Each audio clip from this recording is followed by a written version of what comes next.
तर फायनली मी आलेली आहे माझ्या घरी, म्हणजे टॅम्पा फ्लोरिडामध्ये परत. तर 24 ऑक्टोबरला मी इथून गेलेली आणि आज आहे 29 नोव्हेंबर, म्हणजे 29 नोव्हेंबर.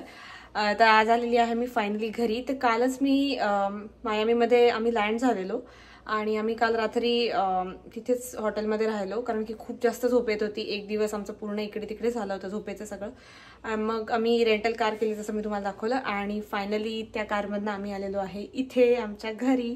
यश रेंटल कार द्यायला गेलेला आहे टॅम्पा एअरपोर्टला. तर येस, फायनली घरात येऊन खूप छान वाटतंय.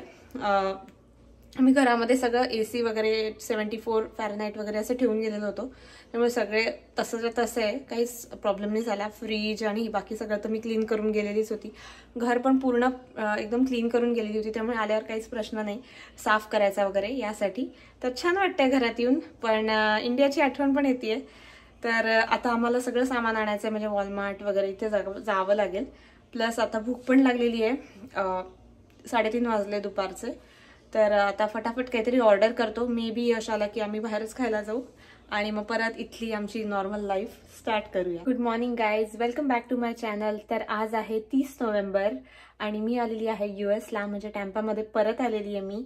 आणि कालच मी थोडीशी ग्रोसरी शॉपिंग केली, थोडंसं कांदा बटाटा वगैरे.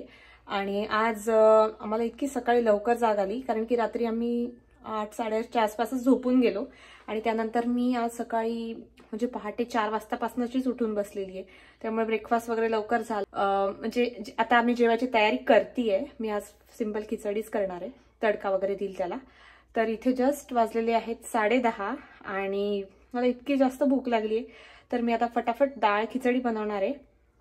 तर मी खिचडी अशी म्हणजे तांदूळ आणि मुगाची डाळ ही शिजवून घेतली सेपरेट, म्हणजे रिशानला मला देता येईल तिखट न टाकता वगैरे. आणि मग साईडने मी तिखट वगैरे कांदा टोमॅटोची साईडने फोडणी देणार आहे, म्हणजे थोडीशी ती टेस्टी लागेल, खाण्यालायक होईल अशी. तर येस, आता मी ती बनवून घेते आणि तुम्हाला दाखवते मी ती कशी बनवते. चला. म्हटलं की आज मी सकाळी एकदम पहाटे उठून बसलेली, त्यामुळे मग आज इथे होम डिपो नावाचं एक हे असतं. इथे असे वेगवेगळे शोरूम्स असतात, तर तिथे एक फ्री किड्स वर्कशॉप असतं. तर तिथे आम्ही गेलेलो, तर एक किट मिळाली आम्हाला, तर ती पण मला आता बनवायची आहे. तर इथे दर महिन्याला असं काही ना काहीतरी चालू असतं होम डिपोमध्ये आणि लोजमध्ये. तर ते किड्स वर्कशॉप कंडक्ट करत असतात, तर छोटे छोटे किट्स देतात, तर आपण त्याच्यापासून छान काही गोष्टी बनवू शकतो. तर इथे आल्यापासून थोडासा जेटलॅग आम्हाला जाणवतोय, जास्त काही नाही जाणवतोय पण थोडासा जाणवतोय यावेळेस. US मधनं मी जेव्हा इंडियाला गेलेली तेव्हा मला काहीच जेटलॅग जाणवला नव्हता, कारण की आम्ही रात्री लँड केलं होतं तिकडे. बट यावेळेस आम्ही फ्लोरिडामध्ये दुपारी लँड केलं आणि त्याच्यामुळे आमच्या झोपेचं थोडंसं इकडे तिकडे झालं यावेळेस. तर आता माझ्या कुकरच्या शिट्ट्या होत आहेत. तर शिट्ट्या होता होता मला साईडला फोडणीची तयारी करायची आहे, कांदा टोमॅटो वगैरे हे टाकून. तर ते आता मी बनवते आणि मग आपण डाळ खिचडी बनवूया. अजून एक गोष्ट दाखवायची होती. मी हे कालीणे घेऊन आलेली आहे इंडियातनं. हे 2025चं आहे, पण मी लावून ठेवलंय. जेव्हा पण जानेवारी महिना येईल तेव्हा मी याच्याकडे बघेल आणि नंतर मस्त चेंज करेल. तर भारी वाटतंय मला सगळं सेटअप करून. तर हे कालीणे म्हणजे आपल्याला याच्यातनं सणाची पण माहिती कळते. मोहरी टाकतीये, नंतर लसूण, आलं, कांदा आणि मग परतलं की याचं थोडंसं टोमॅटो टाकेल, त्याला पण परतून परत मग त्याच्यामध्ये थोडंसं तिखट, हळद, थोडासा मसाला टाकला तर ते धणे पावडर वगैरे. आणि मग ही जी आपण कुकरमधून शिट्टी काढून जी खिचडी केलेली आहे ती टाकायची आणि मग मिक्स करायची, झाली.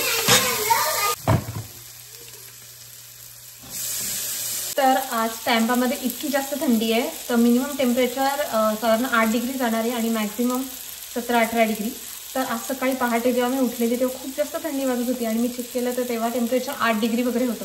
तर इथे आता छान अशी थंडी पडायला लागलेली आहे, त्यामुळे असे मस्त कोझी आणि असे जाड स्वेटर वगैरे असे टी-शर्ट घालायला मजा येते. तर येस, आता बाहेर खूप छान ऊन पडलंय, त्यामुळे तसं तर एवढं बाहेर गेल्यावर थंडी नाही वाटत, पण घरात थोडीशी वाटते. ऑल्दो आमच्याकडे सगळं हीटर आणि AC वगैरे सगळं आत असतं, पण तरी असं पायाला थोडंसं थंड थंड लागतं जिथे कार्पेट नसतं. तर येस, मस्त वाटतंय. आणि इथे झाडाची पानं जायला लागली आहे, म्हणजे इथे सगळ्या झाडाची पानं जात नाही, काही काही झाडांची पानं जातात.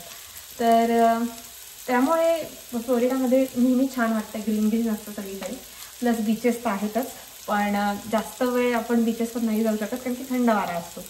तर येस, आजपासून इथली सगळी लाईफ आमची स्टार्ट झालेली परत back to normal, back to routine म्हणू शकतो. तर येस, आता फटाफट डाळ खिचडी बनवून घेते, ऑलमोस्ट फोडणी देऊन झालेली आहे आणि मग बोलते त्याच्याशी. आल्यापासून ओनली फक्त एकच बॅग आहे जी आवरून झालेली आहे, बाकी या सगळ्या बॅग्स तशाच्या तशा आहेत. तर येस, आता जेवण वगैरे झाल्यानंतर मग परत बॅग्स अनपॅक करायच्या आहेत आणि मग थोडासा आराम करून संध्याकाळी कुठेतरी जाऊ आम्ही. तर मी तुम्हाला दाखवेलच कुठे जाणार आहे. तर मी इंडियात असताना थोडासा हेअर कलर केलेला, तर तो आता छान दिसतोय. त्या दिवशी थोडासा मला डार्क वाटत होता, असं इथे हे जे स्ट्रिप्स आहेत ना त्या जास्तच अशा दिसत होत्या, पण आता थोडा तो सेटल झाला आहे. आणि त्याच्यानंतर ब्लो ड्राय केलं होतं, त्याच्यामुळे माझे केस प्लेन दिसत आहेत, नाहीतर माझे केस फुल करली आहेत. तर त्याच्यामुळे मग ते बॅक टू नॉर्मल होणारच आहे जेव्हा मी हेअर वॉश करेल. तर येस, असा दिसतोय कलर. उन्हात तो जास्त छान दिसतो. तर हा जो खालची शेड आहे ती ग्लोबल आहे, म्हणजे ग्लोबल हेअरवर, सगळ्या हेअरवर आहेत. आणि हे ज्या स्ट्राइप्स दिसत आहेत त्या कॅरमल ब्राऊन कलरच्या मारलेल्या आहेत स्ट्राइप्स. तर असं दिसतोय उन्हामध्ये कलर. तर मला असं वाटतं लग्नानंतर मी पहिल्यांदाच हेअर कलर केला. म्हटलं इथे येणार आहे तर करूनच घेऊ या सगळ्या गोष्टी, कारण की तिकडे या गोष्टी करणं वगैरे फार इझी आहे आणि अफोर्डेबल पण आहे इंडियामध्ये. इथे पण आहे तसं, पण कशाला, तिथे जर छान होत असेल तर वाय नॉट. मग मी तिकडेच करून आली. अगदी इथे येण्याच्या एक दिवस आधी मी तिथे गेलेली हेअर कलर करायला. तर हेअरकट मी ऑलरेडी करून आली होती पुण्यालाच, तर त्याच्यामुळे हेअर थोडेसे मॅनेजेबल दिसत आहेत त्याच्यामुळे. पण आय नो केस वॉश केल्यानंतर परत ते बॅक टू नॉर्मल होणारच आहेत. इट्स ओके, थोडे दिवस एन्जॉय करते मी माझे स्ट्रेट हेअर. थोडंसं 1-2 मिनिट परतून घेतलं आणि त्याच्यानंतर थोडंसं पाणी घालणार आहे, म्हणजे मग त्याला थोडंसं असं डाळ खिचडीसारखं टेक्स्चर येईल. कोथिंबीर आणि ही जी शिजवलेली खिचडी आहे ती याच्यात टाकणार आहे. ही माझी पद्धत आहे बनवायची. आय डोंट नो लोक कशा पद्धतीने बनवत असतील, बट मला ही सोपी वाटते त्याच्यामुळे. आणि कसं मला रिशांचं बिनतिकटाचं काढायचं असतं, तर मग मला असं करणं जास्त सोपं वाटतं, त्याच्यामुळे मी या पद्धतीने करते. तर झालेली आहे आपली डाळ खिचडी रेडी. मस्त वाटतं, एकदम छान वाटते खायला. मी थोडीशी टेस्ट करून बघितली आणि दिसायला पण छान दिसते. जास्त त्याला मी आता हलवत नाही आहे खिचडीला, नाही तर मग त्याचे ते भाताचे शिते ते तुटून जातील. आता मस्त आम्ही खातो ही डाळ खिचडी, सिंपल आणि छान जेवण. आता मी त्याच्याबरोबर पापड बनवणार आहे. तर असा आहे माझा हेअर कलर, जो उन्हामध्ये मस्त दिसतोय आणि स्ट्रेट केल्यामुळे हेअर थोडेसे मोठे पण दिसत आहेत. तर मी म्हटलं एक व्हिडिओ काढून घेऊ जोपर्यंत हे शायनी दिसत आहेत आणि मस्त दिसतात. तर अशी किट मिळते होम डेपोमध्ये. तर याच्यावर कसं लिहिलेलं असतं, त्यांनी सगळं साहित्य दिलेलं असतं आणि मग बनवायचं.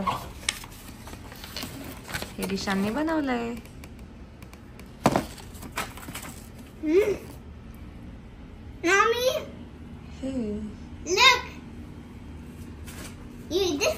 असा क्यूटसा छोटासा एप्रन पण मिळतो, इथे नाव लिहिलंय रिशान.